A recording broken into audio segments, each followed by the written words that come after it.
Hello, good afternoon, and good morning, and welcome to IEA Bioenergy Webinar, the contribution of renewable fuels to road transport decarbonization.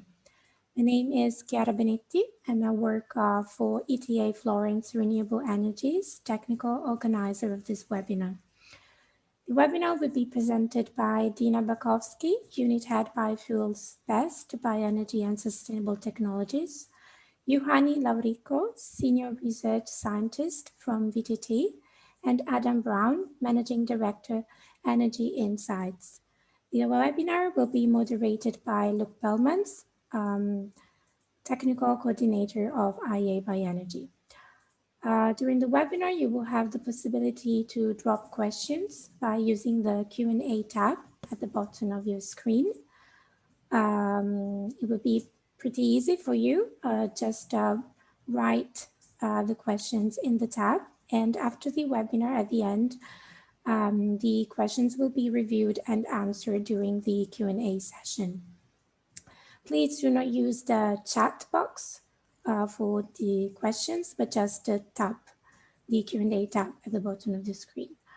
The webinar will be recorded, and the recording and the presentations will be available from tomorrow on IEA Bioenergy website. From my side, that's all. I'll give the floor to Luke for a brief introduction, and thank you, and enjoy the webinar. Okay, thank you for the introduction, Chiara. So my name is Luke Pelkmans. I'm a technical coordinator of IEA Bioenergy, and also following up this project quite closely. Well, it fits in the frame of transport decarbonization. So we all know that that transport is running a lot on fossil fuels, more than 90%, and there is really an urgent need to do something about it. Now we hear a lot about electric vehicles, but they're not a silver bullet. So we do need more than electric mobility that can't just solve the issue on its own. So I think 1.5 years ago, we launched a study together with so IEA Bioenergy together with the AMF Technology Collaboration Program with support from European Commission and some other countries on looking at, well, what exactly could be the role of advanced renewable transport fuels in this whole story about transport decarbonization and reaching certain greenhouse gas emission reduction targets. So I'm really happy to say that this is, well, all the reports are there now. We have seen the first, I've seen them appearing this afternoon, and we will publish them very soon also on our website. But I'll leave the word to Dina, who has coordinated this project, to give a first presentation on it. Go ahead, Dina. Thank you very much, Luke. Thank you for the kind introduction. I'm going to share my screen. Let me see. Here is the presentation. So I hope you're able to see my screen now. Hello, everybody. I'm really happy to present the findings of our project to you. We've been working hard on this project, and also over the past few weeks, really working hard to get all the report parts ready in time for this webinar. So let's start with the main statement. Renewable fuels, in addition to all forms of electric vehicles, can make an important contribution in decarbonizing the road transport sector, especially in the short and medium term and for all modes of transport. So this is what we set out to really show how much can renewable fuels contribute to decarbonizing the road transport sector.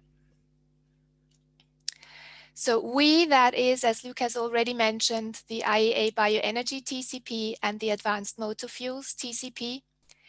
And both of us are technology collaboration programs of the International Energy Agency. And that means that we are global networks. It's governments that join our networks, and then they send really acknowledged, highly acknowledged experts to work in these networks. And so we can truly say that we have very, very broad expertise, and we are very global in our network. Why did we do this jointly? This is not a given thing that TCPs work together. But in the case of renewable fuels, we feel it is really important that you would have both the production side and a deep knowledge of how biofuels are being produced, as well as the application side, like how can we actually use the fuels because they can be used in different engines. And it's also important to have knowledge about how does a transport fleet evolve in a country. In our study, we are covering the countries Finland, Sweden, Germany, USA, and Brazil in detail. And as for the key strategies, also China and Japan. The entire project budget is around $200,000. The European Commission has made a big contribution to this to finance the work of experts. Both TCPs have made contributions as to allow for the good project coordination. And then all the countries that participated covered the costs of their own experts. The reports that we are publishing today and where we are giving you insights today in this webinar, it consists of 4 parts. And I will just give a very few glimpses into part 1 and 2. And Juhani Loriko of VTT and Adam Brown of Energy Insights, they will present the parts 3 and 4 of the report. So the first part is key strategies in selected countries. And for all countries that we are covering in the report, I have listed here the main policies they are using to increase the renewable energy shares in their transport sectors. So all of them have ambitious policies here, and by introducing more renewable energy, the greenhouse gas emissions from the transport sector shall be reduced. All of these countries also strive to bring down greenhouse gas emissions also by increasing the energy efficiency of the engines and vehicles on the road. And all of them also take care of air quality by regulating local emissions. So you can find all the details in the report, and I would encourage you to just go to either the AMF or the Bioenergy website and pick up the report from there. The second report part is on production technologies and costs, and this is where we really bring together all the broad knowledge of both expert networks. And so we cover feedstocks and availability of feedstocks. We cover biofuel production technologies and technology readiness levels. We cover greenhouse gas emissions. We cover costs, and we cover compatibility of fuels with existing engines.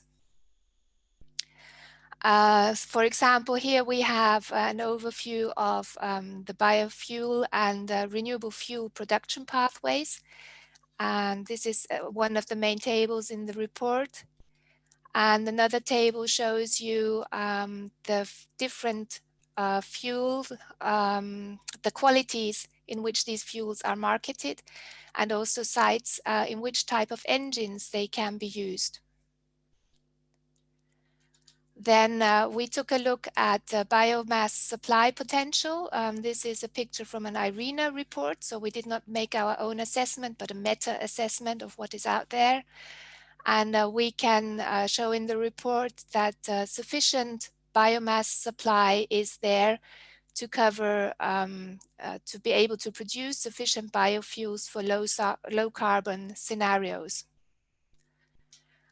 And we also took a look at greenhouse gas emissions, here expressed as carbon intensity. And this is an example of the carbon intensities of fuels that are provided to the Californian market. These are all certified under the low carbon fuel standard of California, and these are the values of the fuels that are provided to that market. You can see that all of them have carbon intensity values below fossil fuels, most of them significantly below, and some can even have carbon intensities which are negative. Then we have the production costs of advanced biofuels. This has been contributed from an earlier IEA Bioenergy project. which has dealt with the costs of advanced biofuels and how these production costs could be lowered. And we can see that actually at the moment, they are not cost competitive with the fossil fuels they are trying to substitute, and have prices that are still higher. So the fossil fuel here would be something between 8 and 14 on the scale. And you see the averages are the red dots here. There is potential to reduce these costs in the future so that some of them could become cost competitive. And you will also find these details in the report. So this was just a very brief, short glimpse into the report, part 1 and 2. Juhani Lorikko will be talking about scenarios and contributions in selected countries. And then after that, hand over to Adam Brown to round it up with deployment barriers and policy recommendations. So I would like to really thank all the authors that have been involved in this report. It was a team of 30 authors, and we've written some 350 pages plus. So this was a major effort. With this, I will hand over to Juhani for the next part of the presentation. Thank you, Dina. That was a very nice introduction. And welcome to also from my side. And I'm now sharing you with the presentation of the selected countries that we did some study. And this is going to give you an insight what you can find on the report part 3. First, I start with the general outline of what this country assessment was about. As Dina said, we had 5 different countries. We had Finland, Sweden, Germany, USA, and Brazil. And Finland was some sort of a model case because we did in one of the national programs, we did a study, and the idea was to use that study as a model to make similar studies for different countries that are quite different in many ways. We started this exercise with contacting the country experts and asked them to deliver a data file which included information on their country's selected policies regarding transportation fuels and related things. And we used this to feed the model with the necessary ingredients regarding fuels available, what are the different projected sales volumes of different vehicle technologies, what are the trends in transport work, vehicle fuel consumption. A host of different parameters were needed to tune the model for that particular case. And then we took this Finnish bred model, which is supposed to simulate vehicle fleet progression over a time, and you can use different input data to get output data from what parameter you need to model. So we took a picture of what is the expected shares of different technologies, what are the trends in vehicle mileages and things like that. And we, in the model, have vehicle categories for cars, vans, light-duty trucks, buses, and heavier trucks. And we had a host of different power options and fuel options available, and we tried to make a good use of all these possibilities. So what comes out of the model is expected vehicle park composition over time per vehicle category and fuel energy option. What are the annual mileages per vehicles and total per vehicle type? What are the use of different fuels? in both volumes or kilograms or by energy, and this is divided also per vehicle and fuel category. And based on this implementation, it was possible to make for each case country a prognosis of what is the CO2 emissions trajectory showing in total and per vehicle categories, and what will be the amounts of use of fuels and biofuels in particular, and what will be the possibilities of using biofuels in excess what is now written in the country's policy. It was also possible to make this approach so that you could make separately the imposition of electrification of the vehicles, what are the improvements in energy efficiency gains, and what the use of biofuels will contribute. So these three elements can be separated. Now some results of the country assessments. The 5 countries were quite different in many ways, and to make them somehow more accessible, we included a table with some figures to portray the countries in terms of size of population, size of land area, but more importantly, the use of transportation vehicles for passenger transport and also for freight transport. And it turned out that we had a very good selection of countries because they seem to have quite different indicators for these main parameters. I'm going through this Finnish case to show how the case is handled in each of the countries, and you will find in the report similar graphs for all the countries, but in the interest of time, I will not show all the 5 countries, but I will use Finland as a model case. And this is the split of new passenger car sales between different technologies. This is not a prognosis, this is an assumed policy that we need to follow, and it is supposed to fade out diesel fueled vehicles and also progressively phase out the plug-in hybrids, which are right now quite popular, in the interest of increasing the battery electric vehicle share. But we do not expect the battery electric vehicle to take the whole scene, not even by 2050, but remain at about 70 to 75% share, and the rest will be probably gasoline fueled.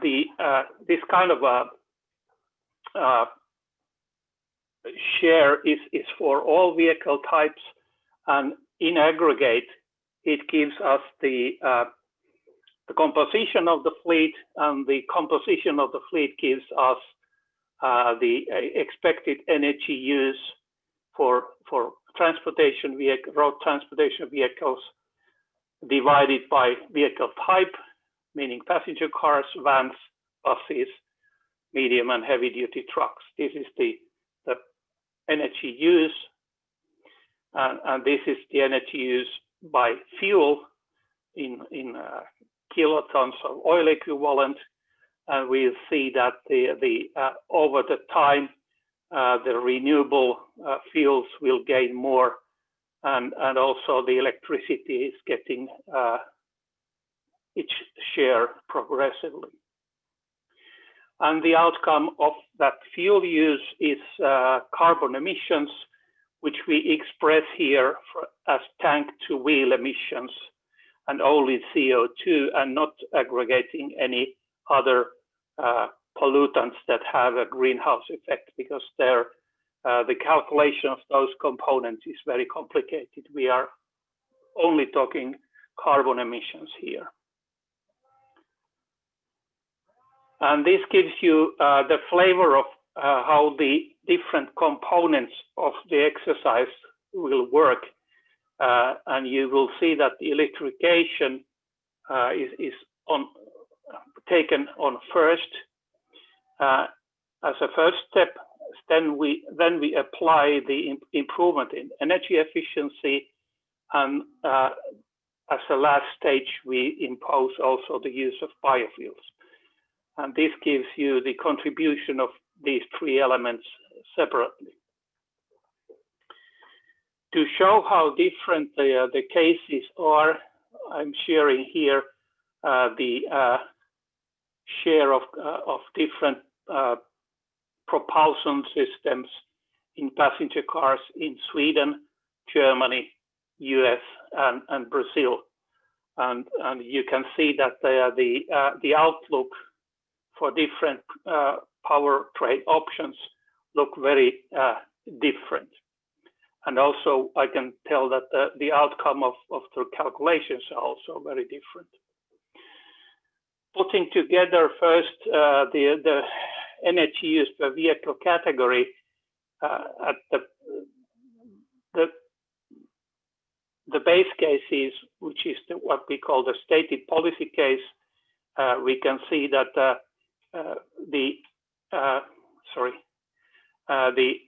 different sectors of different countries have different sectors as major users of energy, and we can see that, for instance, in the US, the passenger cars and SUVs take a very large share, whereas in Brazil the buses are particularly large sector. In Germany, passenger cars are overwhelmingly largest, whereas in Finland, the heavy-duty sector, heavy transport sector, is the largest of the vehicle sectors. When we go to 2050, the picture doesn't change much, but we can see that the cars have different, somewhat smaller contribution in the future, maybe due to the expected energy efficiency increase. When we then take a look of the different energy carriers, we can see that in US, gasoline is a dominating energy carrier.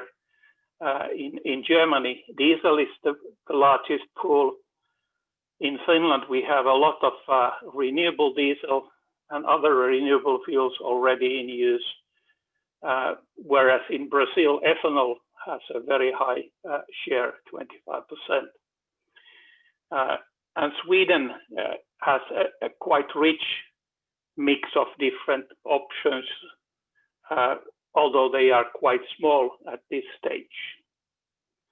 But when we go further in time, we can see that the US still is dominated by gasoline.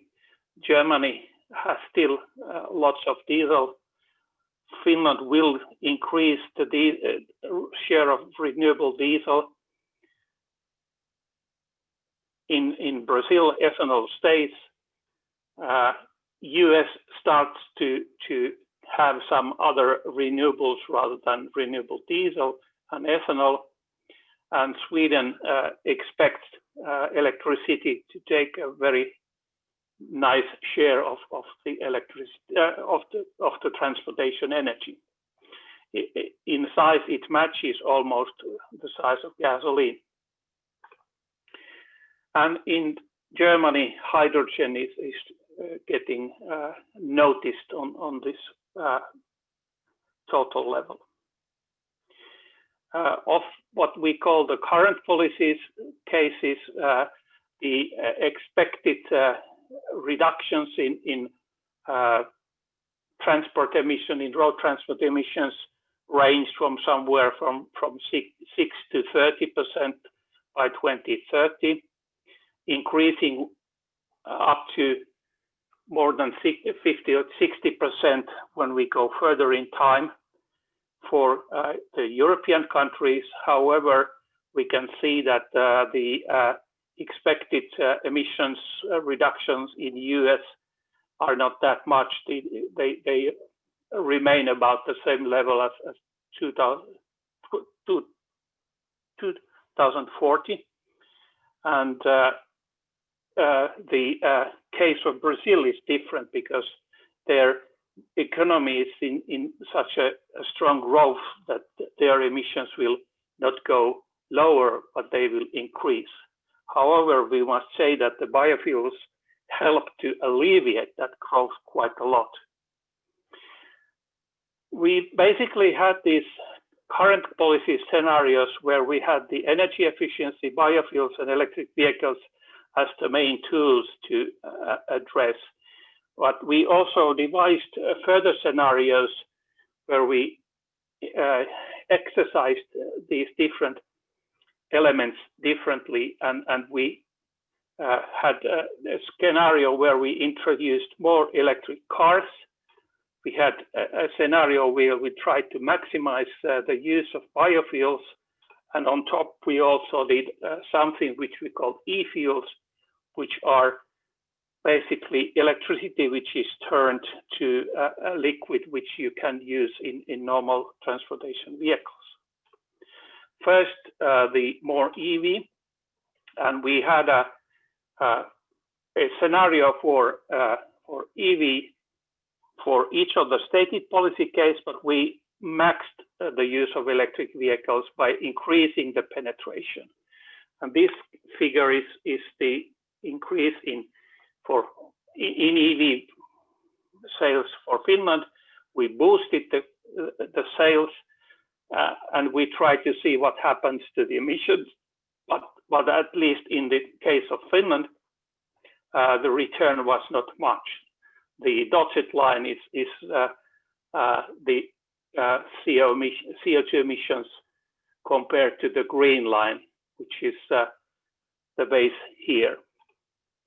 The similar exercises were did also for Sweden and for Germany, and the return was not very much either case, even if we increased quite a big number of cars into the vehicle fleet. But it seems that it was not affecting. This is not to say that electrification does not make a progression. It is just that the stated policy case seemed to contain electricity to a level that it is hard to beat that level. Regarding the impact of electric vehicles, we can see that the difference to the base case, which is shown here, is very modest by 2030. It increases somewhat by if we give 10 more years, but until 2050, we do not see much. Sweden seems to here have the greatest impact of increased electrification.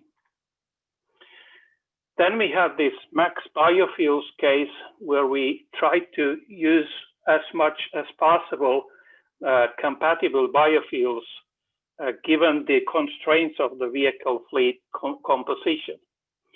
And this is the case again for Finland, where we have manipulated the use of fuels so that we replace as much as possible the fossil fuels with renewable fuels gradually, and the outcome regarding the emissions is on the right side. The darkest green line shows that we are able to considerably lower the emissions, but we seem not to reach full replacement because Finland's vehicle fleet is supposed to contain vehicles fueled by gasoline, which is harder to replace with renewable fuel than diesel. These are the similar outputs for Sweden, Germany, and Brazil. And we can see that, especially in the case of Brazil, it makes good use of renewable fuels. But we can also say that Sweden is doing very well, almost getting rid of any fossil energy by 2050. And Germany could also use a lot of biofuels. But we understand that this amount of biofuels are not necessarily available, and especially not at least a reasonable price. The max use of biofuels will increase the emission reductions quite effectively, quite quickly, because the implementation can be almost immediate. And by 2050, we can see that very low emission levels are achievable if the amount of fuels is sufficient.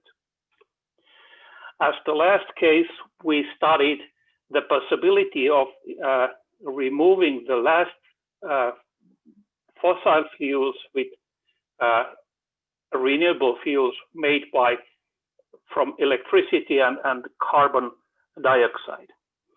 And this is a separate study that my colleague Ilkka Hannola performed. He is an expert on this, and he took the output of the max biofuel scenarios and used these numbers as the starting point to calculate how much he will need these different renewable fuel components to make the energy free of any fossil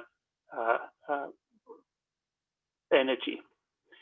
And of course, the making of these fuels, the results are good because we can see that the dotted line reaches 0 carbon emissions by 2050.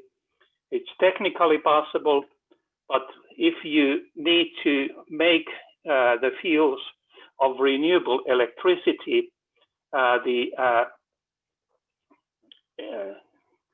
are boundaries. For Finland and Sweden, it could be doable because the amount of electricity which is needed is less than the current non-fossil generation, and both countries are expected to have more non-fossil generation in the future.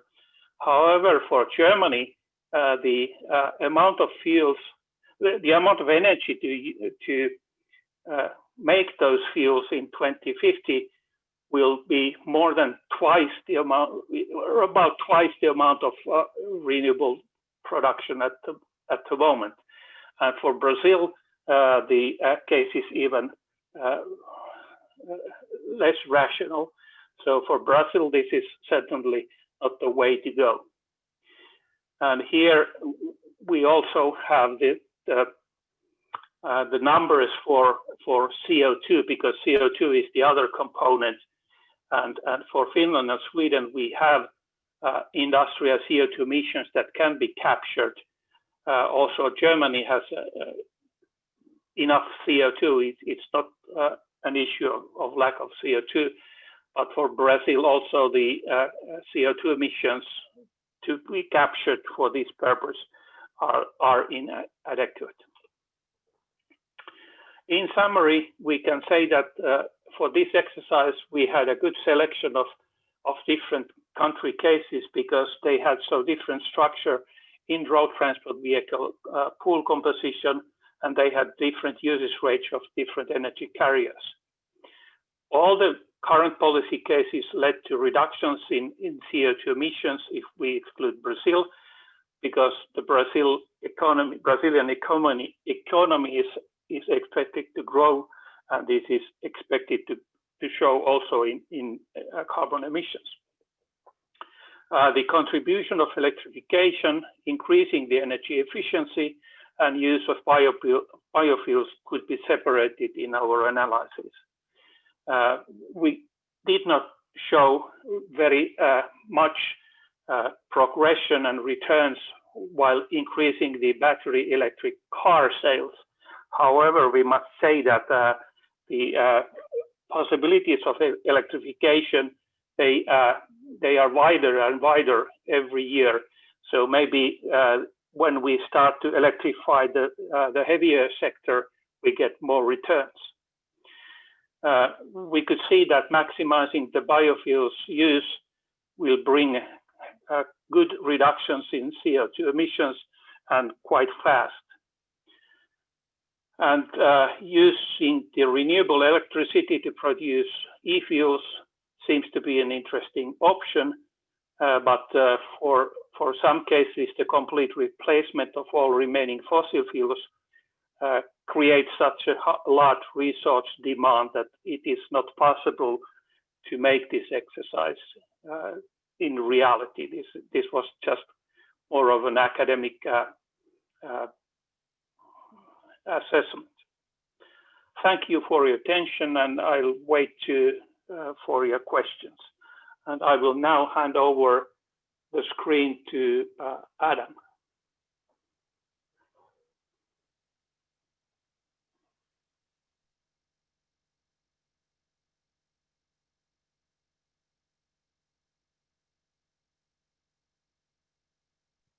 Okay, thank you very much for that. It's my turn to go next. Greetings to everybody from just outside Paris. I will, if I can just get my slide up, there we are.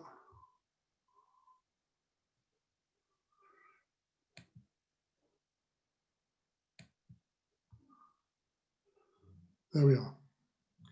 Okay, so my job this afternoon is to talk about the fourth part of the report that Dina mentioned, which is really to look at the barriers and the policies that are needed to overcome those barriers if we want to move ahead with using more renewable fuels, particularly biofuels, for road transport. So what I'll talk about briefly is, first of all, the current situation that we have for biofuels. Look at what the barriers to more widespread deployment are, or some of them. Look at the need for more ambitious policies to meet the low greenhouse gas futures, and then talk a little bit about what we think are the main policy priorities that are needed. Now, a number of studies by the IEA, by IRENA and other people have indicated that if we're going to move to a sustainable, low carbon, low greenhouse gas transport future, then we need to expand biofuels. In the report, there's some data on this from earlier, particularly from earlier IEA studies from the World Energy Outlook and the ETP of 2017. This actually is an updated graph from the IEA's recently published Energy Technology Perspectives report, published a few months ago. And you can see here how going right out to 2070, how the amount of biofuels that is required in the sustainable development scenario that they have. The slide also shows that in order to fill the market slots that which are going to need biofuels, like aviation and other things, we're not going to be able to do that just with the biofuels which are used today. We need an increasing range of biofuels to come into play. And some of these will also be linked with carbon capture and storage so as to optimize the carbon benefits. But you can see, particularly between now and 2030 and 2040, there's a very, very rapid rise in the total volumes of biofuels that will be needed. But what the report also shows is that, of course, biofuels can't do this on their own. There are other options, including hydrogen-based fuels, electrification, as well as energy efficiency in the transport sector, which will be needed. So bioenergy isn't a silver bullet, but it does complement these other technologies. And you can see here in the different mini slots how the IEA thinks the bioenergy will be used, in which sectors, and how it will complement biomethane use, for example, and hydrogen-based fuels like or Power-to-X type fuels. So people very often argue, oh, we should have one or the other, but the reality is, if we're really going to decarbonize our transport sector and other sectors of the economy, we need, there's complementarity between all these sectors, and we will need them all for different uses. Now, what's the current situation in biofuels? You can see here how biofuels has been progressing over the last nearly 10 years now. It's been growing by about 5% a year over that period, quite steadily. This is data from the REN 21 reports and from the IEA reports. Here's what the IEA thinks will happen going forwards for the next 5 years. This is actually based on the IEA Renewables report for 2019. If you look at the new report, which just came out last week, then they show a drop in 2020 due mostly to the impact of the COVID problems, but then it still catches up to about this level by 2024. So biofuels are growing. They're growing principally in, as you'll see, the ethanol side is growing, but the biodiesel and HVO side is growing more rapidly, and a lot of this growth is coming in Asia, in China, and in other Asian countries and Southeast Asia.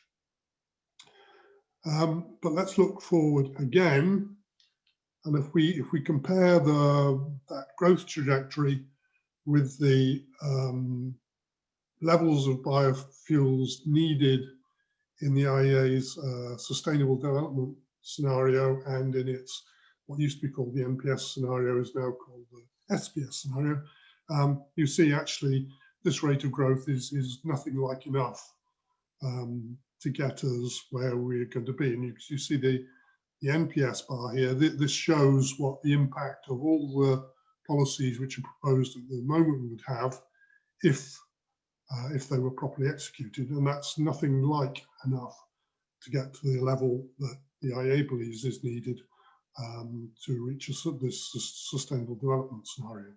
So we need to do something more in terms of ambition and in terms of policies if we're going to get on that track. Now, if you look at the range of biofuels that are around, as the graph I showed earlier shows, we're going to need a range of different biofuels and different biofuels which are at different states of maturity. You can see here the relative scale of production of biofuels of the different types, bioethanol and biodiesel, HVO and so on. But please note, this is a logarithmic scale. So there are probably 3 orders of magnitude difference between the amount of bioethanol that's produced, which is a couple of exajoules, down to cellulosic ethanol and some thermal biofuels, where we're still talking about tens of petajoules. So there's a huge range in difference between the amount of these fuels which are available and the technology availability. So when we talk about biofuels, we have to recognize this, I think, and think that given this different stages of maturity and the different state of the markets at the moment, we're going to need different policy recipes to help develop the portfolio of biofuels technologies we're going to need into the future. It's not a one-size-fits-all game. What's interesting here is that the HVO bar has been growing very rapidly from almost nothing 10 years ago to it's now recognized that it's probably growing quicker than flame biodiesel now. I think this shows that once the technology is available, and if the economic conditions are right, then technologies can really take off quite quickly. Now, if we look at this suite of technologies, if we then think where the main barriers lie, actually they're different between the different technologies. So the technologies are noted at the top here. The technologies are all very well established. There's no problem with them, fully commercially available. The technologies are more or less economically competitive, but need a little bit of help to be competitive with fossil fuels, which don't suffer any duties or taxes due to their environmental problems. Fuel integration is not a problem with HVO. It's a drop-in fuel with others. You have to think about how we're going to help integrate these fuels into the market. And for some of these fuels, then you have to be careful about whether there's enough feedstock available for these to come. As is discussed elsewhere in the report, we believe that there is enough biomass available globally, but of course we have to be careful that the biofuel stock that we have is available and is available in a sustainable way. If we look at the ones further down the bottom of the graph, then actually these technologies have not yet been demonstrated. Well, they've been demonstrated at a technical level, but they're not yet widely deployed and not yet widely commercially demonstrated, if you like. And the report, again, that Dina referred to, that looked at the costs of the fuels from these technologies, show there's a very big gap at the moment between the costs at which these fuels can be produced and fossil fuels, but also of the more conventional biofuels. So actually the barriers that need to be addressed, again, differ between the different biofuels.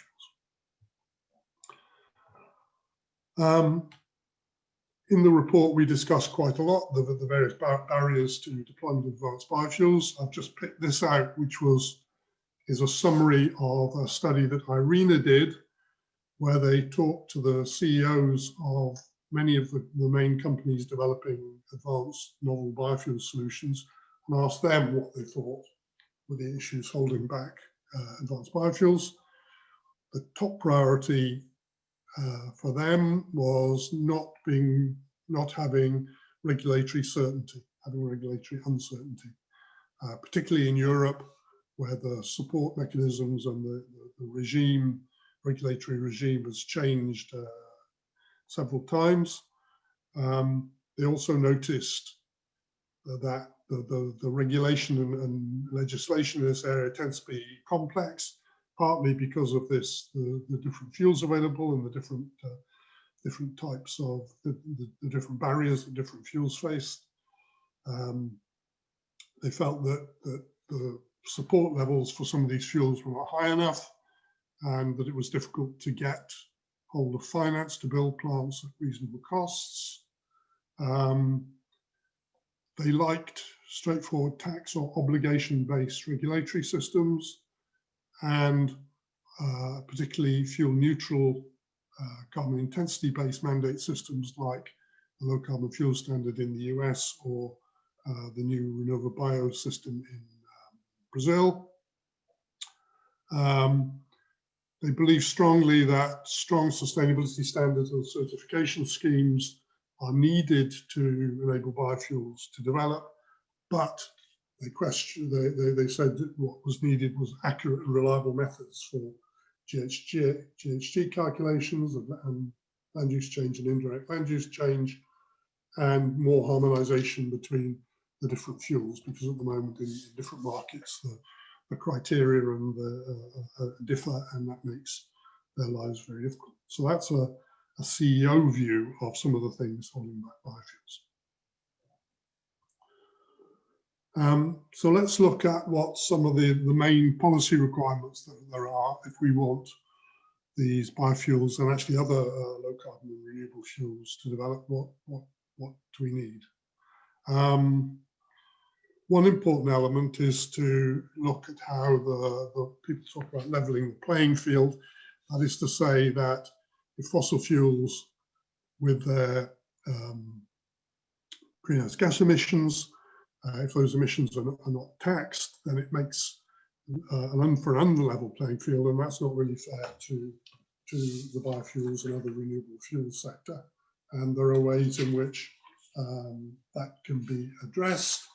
For example, through greenhouse gas taxes or greenhouse gas trading schemes, through duties, or through schemes which reward fuels according to the greenhouse gas savings that they lead to, like the low carbon fuel standard, like renewable bio, like several other schemes being developed, including in Europe. Secondly, as the CEOs I just mentioned, there's a need for a stable policy framework, which really means some long-term stability. If you think the time that's needed to develop a technology, build a plant, get all the permits, get it operating, and then make some return on your investment, you're talking about a significant time period, more than 10 years. And you see that where you have had significant growth in biofuels, there has been this long time perspective. If you look in the US, the renewable fuel standard set targets for about 15 years ahead, I think it was, going to 2022, and that really enabled the industry there to invest in large quantity. In Brazil, there's been a very long-standing strategic commitment to biofuels, and so on and so forth. RED 2, of course, has this commitment till 2030, but actually 2030 isn't that far away if you're just in the business of developing new technologies and trying to get them going. Long-term targets are a clear part of that stable policy framework. And again, we have the RFS2 targets, the US RFS targets, targets in Brazil, and so on and so forth. And that again helps give clarity and some purpose to things. We need to make sure there's clear market access for these fuels, which is often assured through a blending obligation. If you go to Brazil, you can't actually buy gasoline that doesn't have 20% ethanol blended with it. In many countries, there are other blending obligations, often coupled with financial incentives. We need to encourage fuels to have better and better greenhouse gas emissions, or lower and lower greenhouse gas emissions, or higher savings compared with fossil fuels. And I think this is a major sort of trend in policy development to move away from volume-based obligations to greenhouse gas-based emissions, such as the renewable fuel standard, which has criteria for different tranches for different greenhouse gas savings, renewable bio, the low carbon fuel standard, and so on and so forth. And to some extent within RED, with the double counting for waste-based fuels and other low greenhouse gas fuels. We need to have a clear permitting regime so people know what rules they have to meet when they're building plants. We need to have the right sustainability governance framework, which again helps by setting standards for greenhouse gas emissions, and also ensures that other environmental, social, and economic sustainability conditions are met. The extent to which that is done, it varies very much between different countries, with Europe in particular taking a very strict line on land use change issues and indirect land use change, but that's not universally the position. We need technologies that, as well as the greenhouse gas benefits, recognise the other social and environmental benefits which come from biofuels production and use. Particularly, biofuels is one of the highest job-creating set of technologies amongst all the renewable technologies, and that's very important, particularly when people are thinking about their reconstruction or re-acceleration plans after the COVID crisis.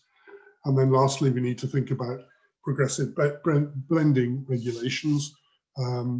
As I mentioned, in Brazil, they have these very high blending limits.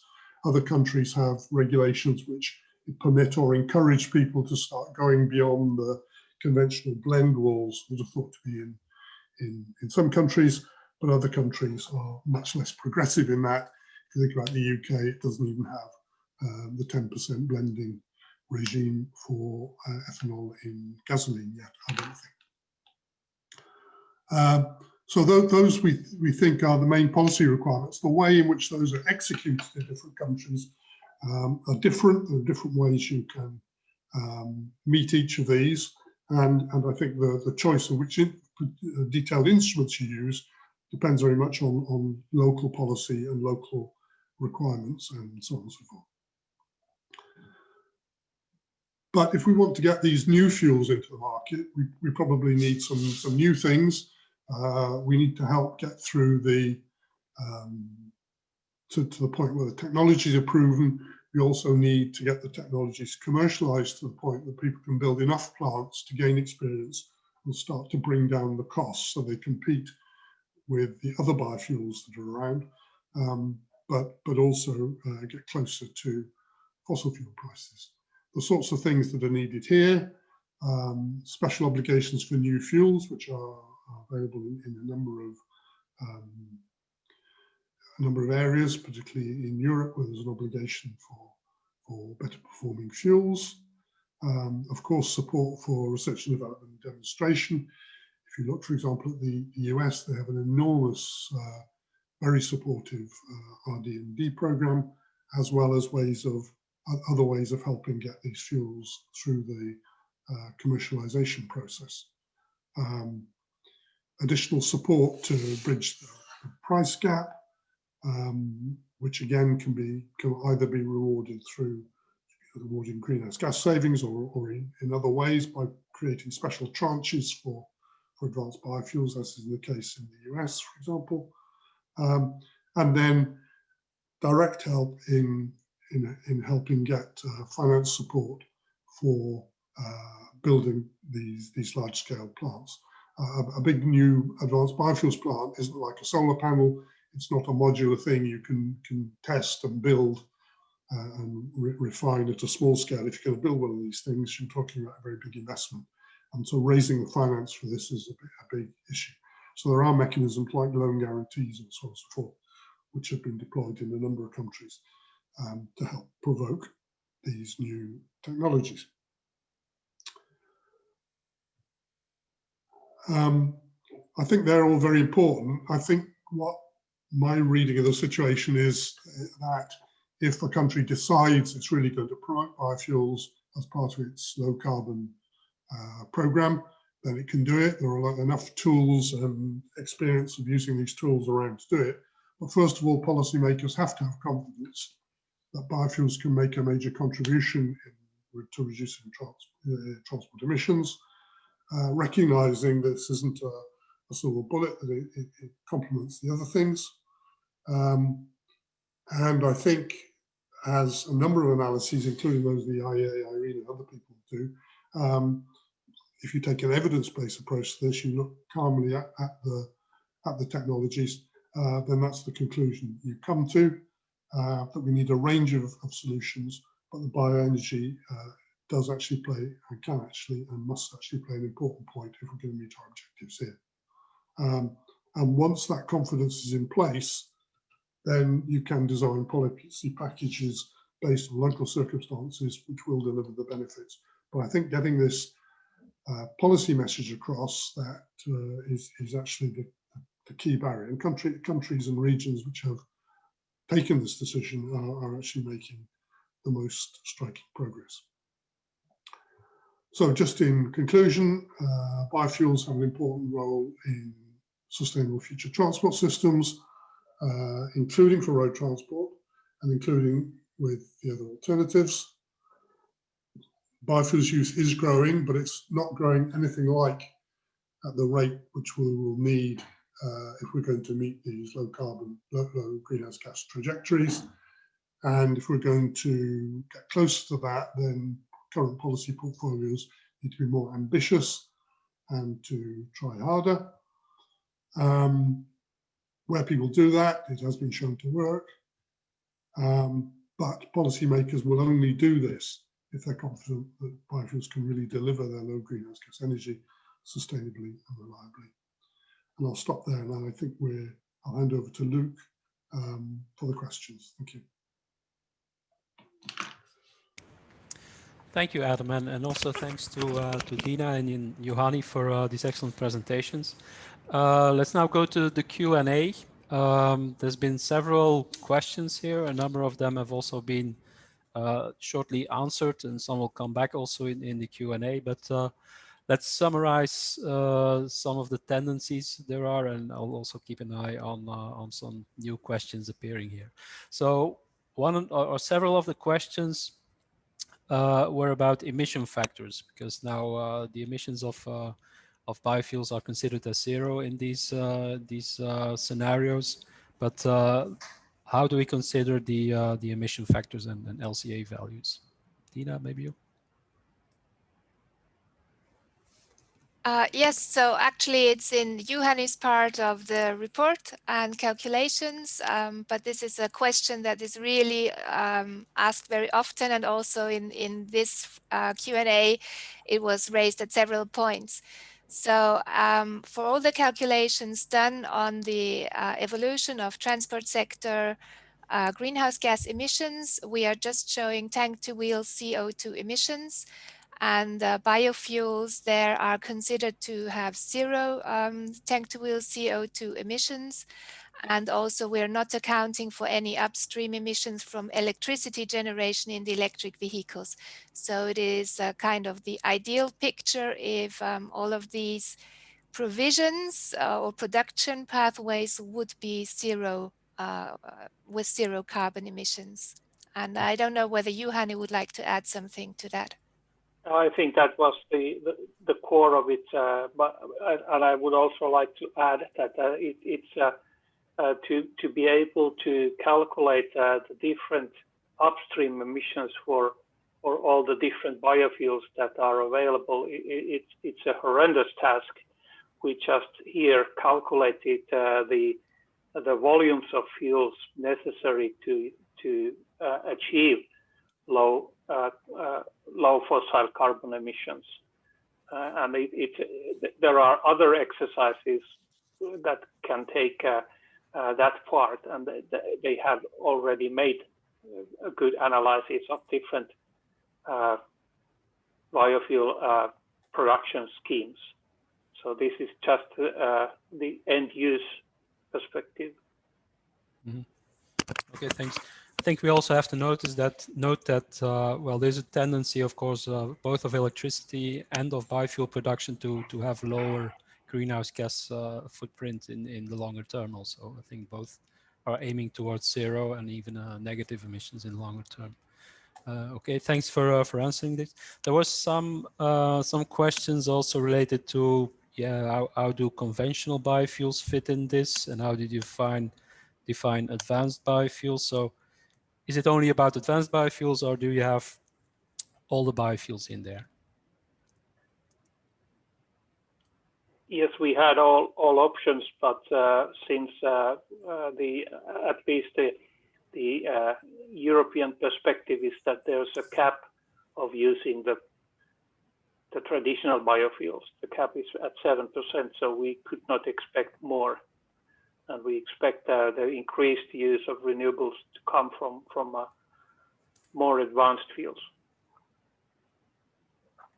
Do you know if this is also a tendency in other regions? It is not yet, I think, and the US, for example, they have just reached the ethanol blending wall, so they are limited by the what they technically put into their vehicles at the moment from first generation ethanol. But I think we do acknowledge that the biofuels that are on the market right now, those really provide the major percentage of greenhouse gas emission reductions now, and they are the basis that we need to stand on. And on top of that, we need also other pathways, like what we call emerging biofuels. And there we hope to be able to use lignocellulosic feedstocks, which have a much more abundant raw material base than we have, for example, if we just rely on oils and fats.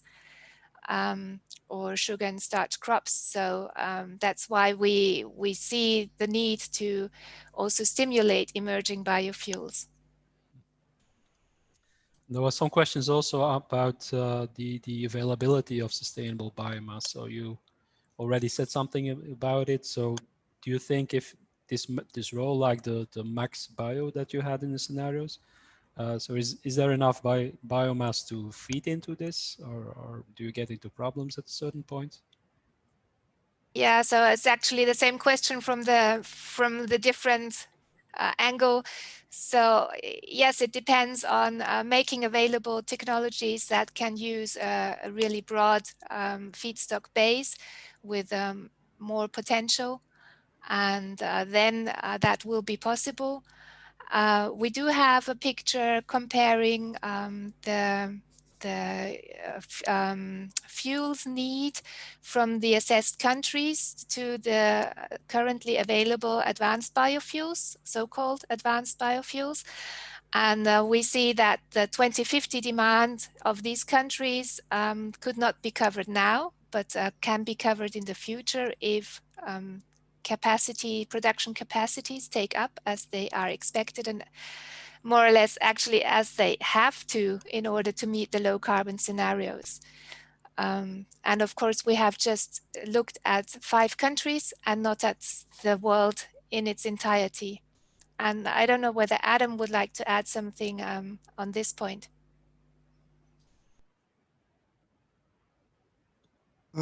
Yes, I can add something. When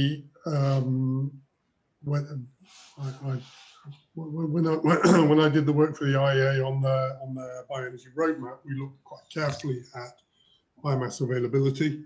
If you look at the literature, you can take any estimate that you like to reach the numbers which were in the IEA scenarios then, and I don't think they've changed very much now. You need about 140 exajoules of feedstock.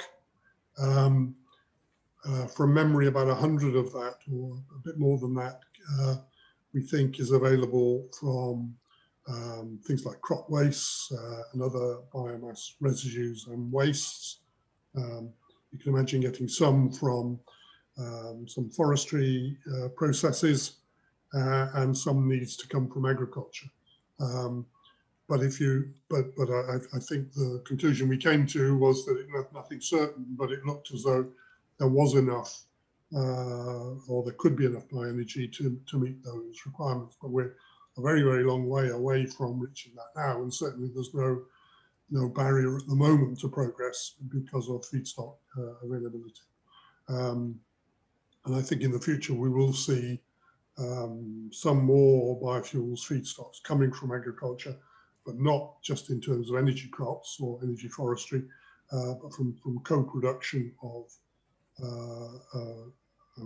food or other raw material with then co-production of a raw material which can be used for bioenergy, because from an environmental point of view and an economic point of view, it's that makes sense. It's just not credible to grow very large quantities of crops just for an energy purpose. Okay, thank you. Let's then move to something on electric fuels. So there were some questions also that, so why would this extra step or extra support of electric vehicles why wouldn't it make a bigger difference? Do you have some background? Yes, I would like to share the screen now to show that the electrification, actually,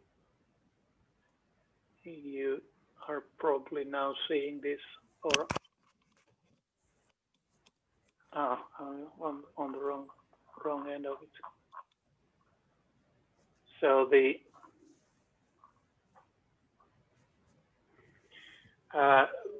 from this graph, first note that even if the reduction in CO2 emissions for boost in EV was quite modest, you must acknowledge that this first third of the reductions from do nothing towards electrification, you can see that by 2050, in the case of Finland, half of the reduction in emissions reduction comes from electrification. But this was just on top of that existing base. The same case for Sweden. If we are talking about emissions reductions, the first third in this graph and also in Germany, we can see that electrification comes and it makes the way reducing emissions. But if we try to boost that up, it seems not to work that much. We seem to have assessed the level of electrification to the set that it doesn't give much more return anymore, because the slow renewal of the whole renewal of the fleet takes time, and it's unreasonable to think that all of a sudden all new cars could be electric. So the electrification makes a good case, but it takes more time. Thank you. And there was something about trucks. Do you see some potential of electrification in trucks in that period? Hopefully, but in terms of the heaviest end, it seems not to take place very quickly. We can see that in short range distribution, electrification can start, but for instance, for Finland, the long distance trucks make a lot of transport work, and it's quite difficult to see at this level of technology how they could be electrified. Yeah. So it takes even more time with heavy duty vehicles. Okay, somebody from Brazil asked about the prospects of electric vehicles in Brazil. So how about the ethanol electric vehicle balance there? So I guess it's different from other countries. Yes, it's very different because Brazil is famous for their bioethanol, and with the discussion of the experts from Brazil, it was very clear that their policy is to maximize the bioethanol, and their scenarios did not have much room for battery electric vehicles. But of course, it's an open market. It can be changed if cheap electric cars become available. Maybe they will sell. Yeah.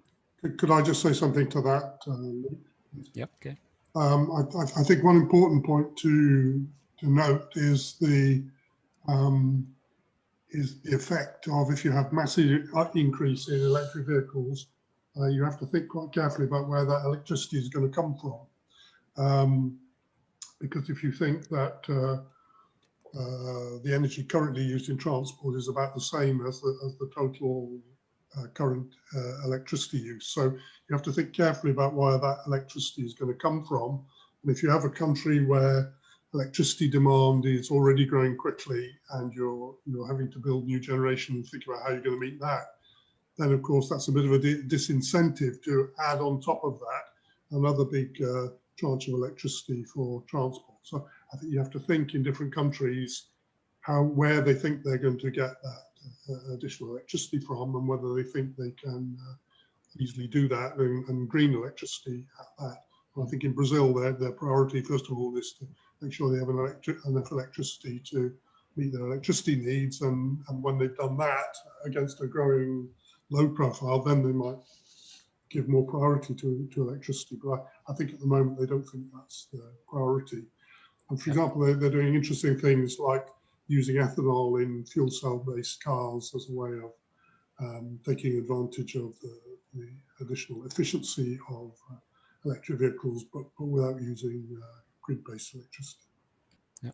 Okay. Thanks. And also talking about electricity needs. So the topic of e-fuels was also mentioned there, and the electricity need, which was associated with that.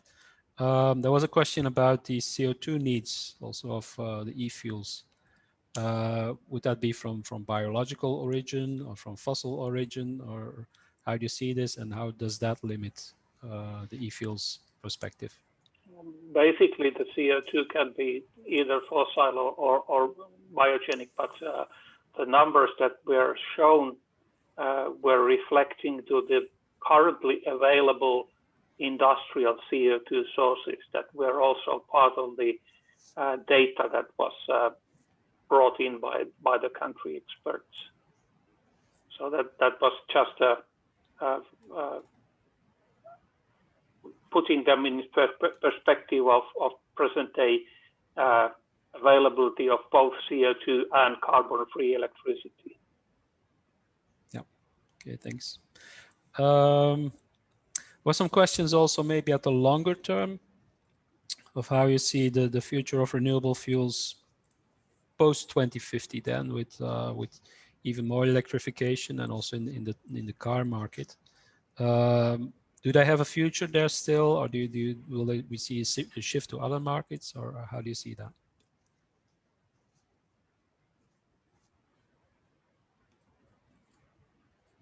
I don't know which of the three. Maybe Adam?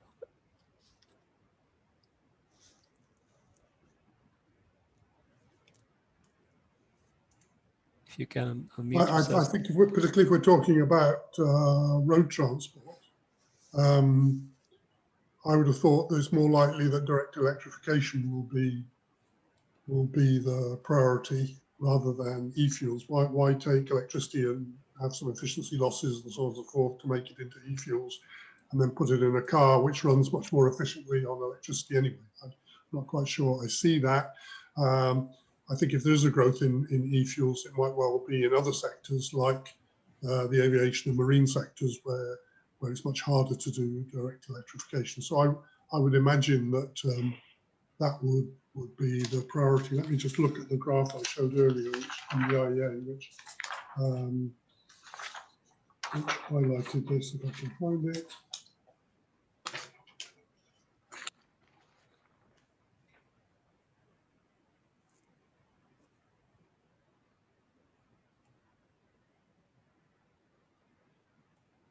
Well, the IEA does see a large proportion of the hydrogen-based e-fuels going into the transport sector, but I'm not sure that's likely to be certainly not in the light passenger sector, and I would have thought it's more likely to be in the aviation and marine sectors than if it grows at all. Yeah. Well, basically, I think where the electricity comes from is a real question. I know in the UK that they've suddenly woken up to the fact that if they electrify heating and electrify transport, then they've got a real problem to know where their low carbon electricity is going to come from, particularly as their plans to have more nuclear plants soon going ahead. So I think you have to think about, electricity isn't like a tap. You can just turn it on. It's actually providing enough green electricity for all the end uses that are being proposed is quite challenging. Yeah, that is absolutely correct, and therefore the EU policy regarding use of hydrogen also to as a renewable component in future transportation sector fuels, it's limiting the use of electrolysis, the hydrogen made by electrolysis, to cases where you need to first make new electric generation. You are not supposed to use the existing electricity to make this kind of hydrogen. You have to build new renewable electricity production to make renewable hydrogen, which you can then use to replace fossil-based carbon. Because today's liquid transportation fuel, they are very rich in hydrocarbon, and the more you make biofuels with present kind of raw materials, the more you need hydrogen. So the use of hydrogen is essential already in liquid fuels. So the world runs on hydrogen, either in liquid form or more, with less share as a hydrogen gas. But hydrogen is the source of the energy in our fuels. Yeah, I think that's also a very important factor to take into account, that hydrogen is not just a fuel; it's a chemical compound. So it's used a lot to produce like fuels, like chemicals. So I think that's important to highlight as well. Let's see if there's more questions here. Maybe one question about the barriers and policies needed. I think Adam, you mentioned that already. So a few people brought it up. There's quite some barriers there, even for existing capacities to run at full loads. So they're sometimes running at half capacity or not running, or the advanced biofuels are not going as they should, not moving as they should. So what you see as the most important policies, and I think the CO2 regulations for vehicles was also mentioned as something which is a barrier, because it's only looking at the exhaust of the vehicles. So you have some points there that you say, well, these are these things to be updated. You're muted. I think the most important thing is to create the market through the use of obligations and other means. And I think then that will, so long as the price is reasonable, that will then, well, first of all, it will use up the existing capacity, which is not always fully used. That I think is one of the aims of the renewable bio program, and the more advanced targets they have in Brazil is to really increase the amount of ethanol being used in Brazil, and to fully utilize the capacity they've already have, as well as moving to some new fuels. So I think that's, and I think it's ambition in that, in the way those obligations are set. And then that links back then to whether or not there's something can be done to get around the blending rules. In Brazil, that's really not a problem.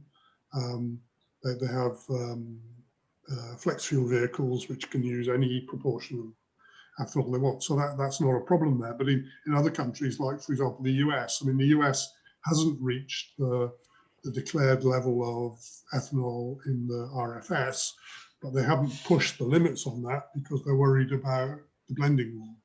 And I think the vehicle manufacturers are probably being a bit resistant, or other people being a bit resistant about that.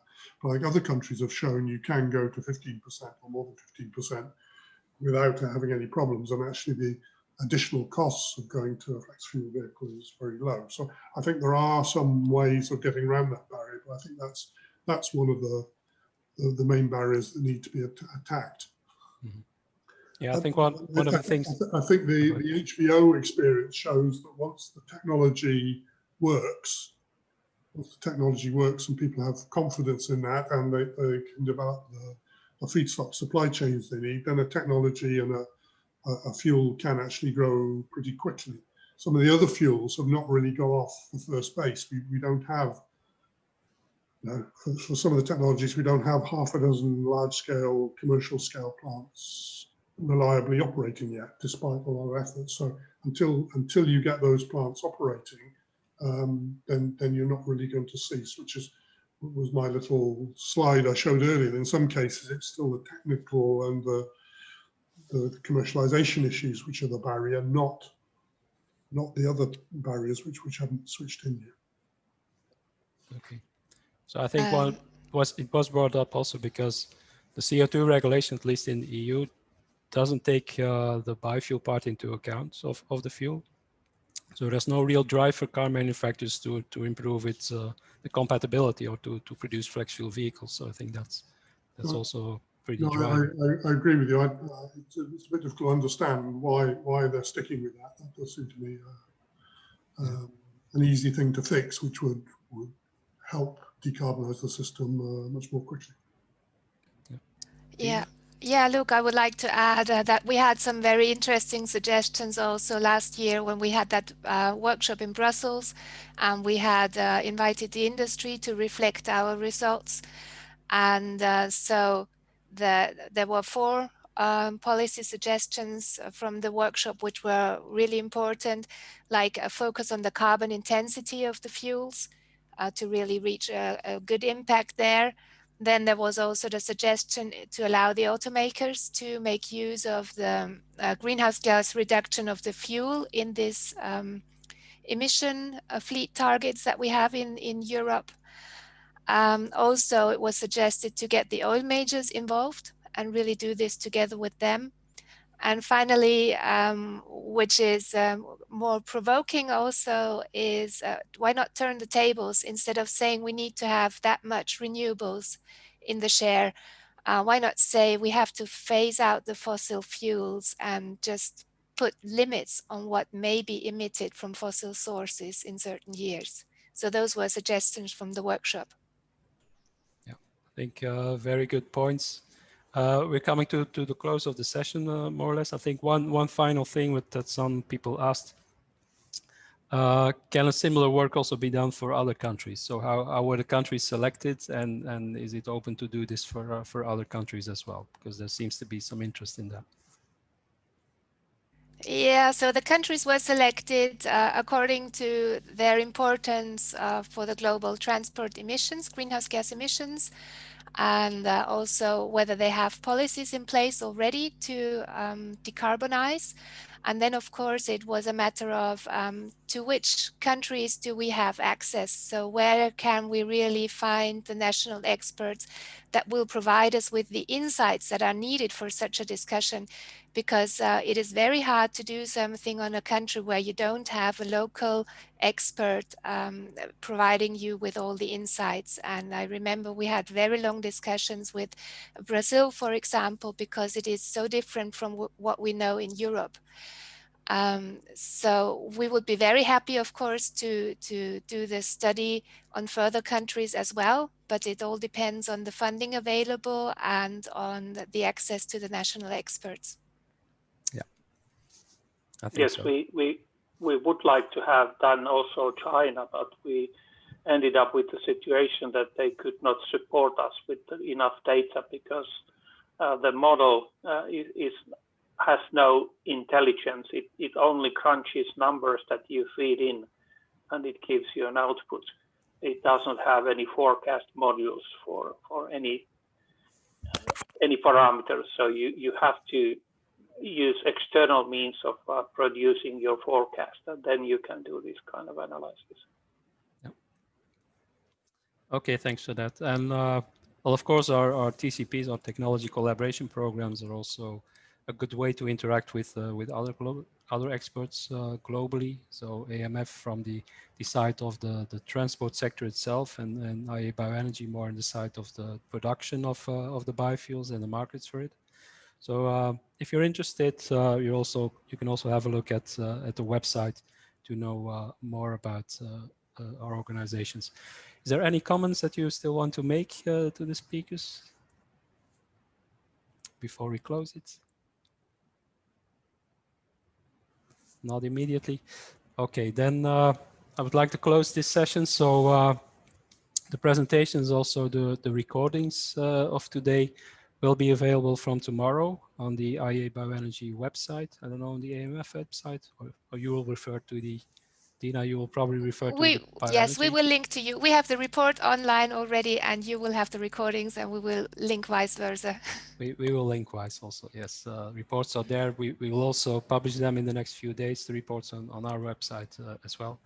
But anyway, I think this was a successful project also. So we will have some further communication on the results of these reports. So a big thank you also to the presenters and also to the authors who contributed to this report. So I think this was a very good exercise. So thanks everybody for listening, and see you in a next webinar maybe. So we will have a next webinar in January. We don't have a fixed date yet, which is going to be on the role of biogas in the gas networks and in creating flexibility in those networks. So I think that will also be a very interesting topic. So thanks again, and goodbye. See you next time. Thank you. Bye-bye. Thank you. Bye-bye.